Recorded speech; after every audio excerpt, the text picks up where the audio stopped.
Siapa yang nak naik Gunung Rajah tu, tengok video ni sampai habis ya. Jangan skip. Macam biasa, briefing dulu dengan guide and go before hike. And then pukul 3 pagi dah start hiking. Ni kita orang lalu jawatan kayu dulu. And then gelap-gelap ni lintas beberapa sungai. Tu ramai lagi lah. Ni aku cucuk guide. Dia lagi pergi kipas dulu sebab panas Grounding. Dia peluk pokok. Tak tahu dia buat apa. Dia touch wood. Grounding. Touch wood. Ni kita orang rehat-rehat jap, tunggu yang lain. Pusing-pusing dulu, rekod-rekod dari atas. Macam ni lah biasa kita orang landai. And then macam nak duk ulang-ulang gitu je lah sampai lah peak.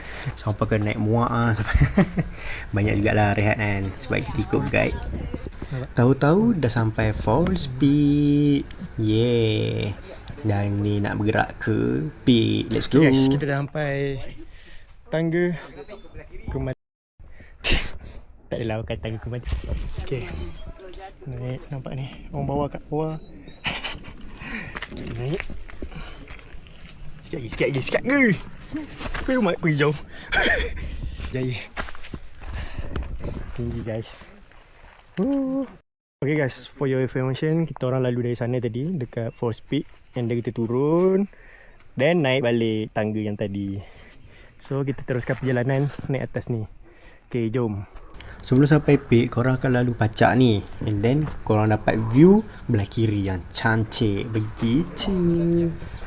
Akhirnya sampai puncak Gunung Rajah. Wih.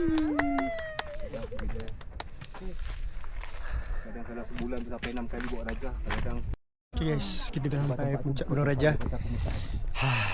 Timing 9 jam 12 km. Genting Highland. Nampak tak? Kalau nampak lah. Bye. Jumpa lagi di next video. Ciao.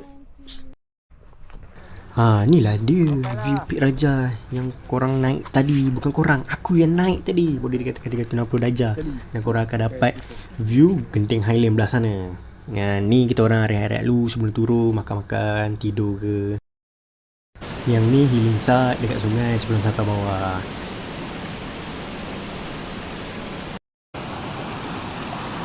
Okay, itu sahaja dari aku. Jangan lupa like dan follow untuk next video aku.